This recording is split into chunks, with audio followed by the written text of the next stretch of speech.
South Africa stands firm amid U.S. aid freeze over land reform.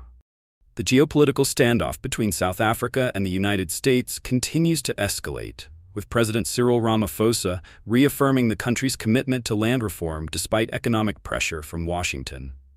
Following the U.S. aid freeze ordered by former President Donald Trump, Ramaphosa has remained defiant, declaring, "We will not be bullied into abandoning justice."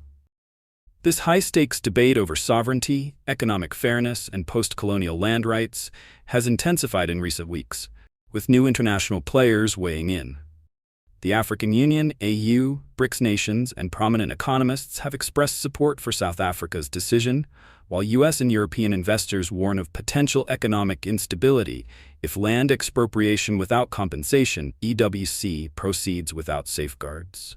With China and Russia deepening their economic partnerships with Africa, Western nations risk losing their historical influence on the continent. The big question now is, can South Africa execute its land reform plan without collapsing its economy, or will the U.S. aid freeze force a policy reversal? The land reform debate, a fight for economic justice. At the heart of this dispute is one of the most pressing economic and racial justice issues in post-apartheid South Africa: land ownership inequality. The historical expropriation of black-owned land under colonial rule and apartheid left more than 70% of commercial farmland in white hands, despite the fact that black South Africans make up 80% of the population. Latest statistics highlight the urgency of land reform. Only 11% of arable land has been redistributed since the first land reform efforts post-1994, far short of government targets. The official goal is to redistribute 30% of commercial farmland by 2030, prioritizing small-scale black farmers and emerging agricultural cooperatives. Over 60% of South Africans support land reform, but concerns remain over how it will be implemented without harming food production and investment. The EWC policy is seen as a radical but necessary measure to speed up land redistribution, but critics warn that poor execution could trigger food shortages if commercial farms are mismanaged, foreign investor pullout leading to economic downturns, job losses in the agricultural sector. The Ramaphosa administration insists that land reform will be orderly, lawful, and economically sustainable, with a strong focus on agricultural training, financial support for new landowners, and investment in black-led agribusinesses.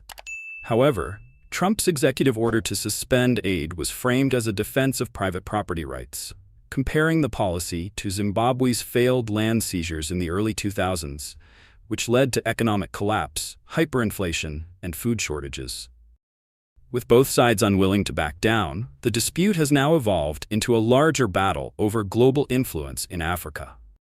Why did the U.S. freeze aid? South Africa's response: the U.S. aid freeze, initially dismissed as a symbolic move, is beginning to impact key sectors in South Africa.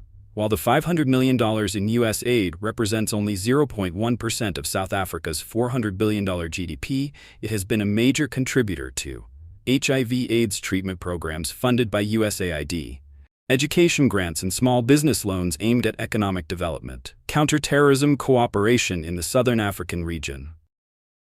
Key updates on the aid freeze impact.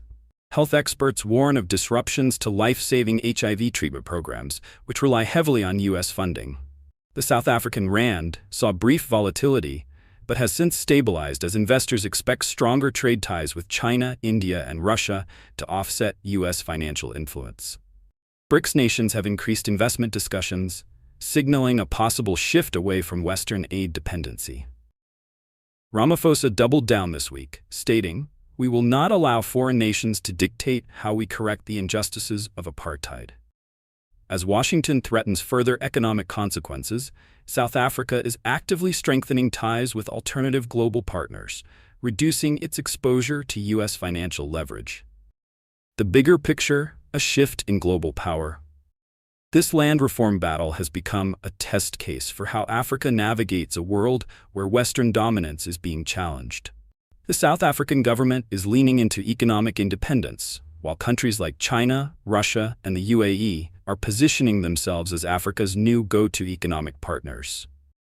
Major developments this week. China has pledged a $3 billion agricultural investment package, including technology support for Black-owned farms. Russia is exploring new trade deals, including expanded mineral exports and agricultural partnerships. The African Continental Free Trade Agreement, AFCFTA, is gaining momentum, with member nations boosting intra-African trade to reduce dependence on Western markets. The U.S. versus South Africa showdown is more than a policy dispute. It represents a broader realignment in Africa's economic and political future. If South Africa successfully navigates this crisis, it could inspire other African nations to assert greater control over land, resources, and economic policies, reducing reliance on Western influence and financial institutions. What happens next? Can South Africa thrive without U.S. aid? South Africa has multiple strategies to overcome economic pressures and successfully implement land reform. The key factors to watch in the coming weeks include: 1. BRICS expansion strategy. If BRICS investment in South Africa continues to grow, the country could permanently reduce its economic dependence on Western aid. 2. Agricultural stability. If land reform is managed effectively, with support for Black farmers and sustainable farming practices, food security risks could be minimized. 3. Investor confidence. Markets will watch whether private sector players remain engaged or if the U.S. pressures foreign companies to divest from South Africa. Can South Africa emerge as an example of a nation successfully reclaiming land without economic collapse? If it does, other African nations may follow suit. The outcome of this battle will have long-term implications for global power dynamics, Africa's economic independence, and the future of foreign aid as a tool for influence. A defining moment for South Africa's independence. South Africa's resilience in the face of U.S. economic pressure is shaping up to be one of the most significant geopolitical developments of 2024. The land reform issue is no longer just a domestic policy. It is now a global case study on economic sovereignty, racial justice, and Africa's shifting alliances. If South Africa successfully navigates this crisis, it could reshape how African nations handle Western intervention, setting a new precedent for land rights and economic justice across the continent. What do you think? Is the U.S. justified in freezing aid, or is South Africa right to push back against external interference? Let's discuss in the comments. Stay updated by subscribing to my YouTube channel for expert analysis and following me on TikTok for quick updates.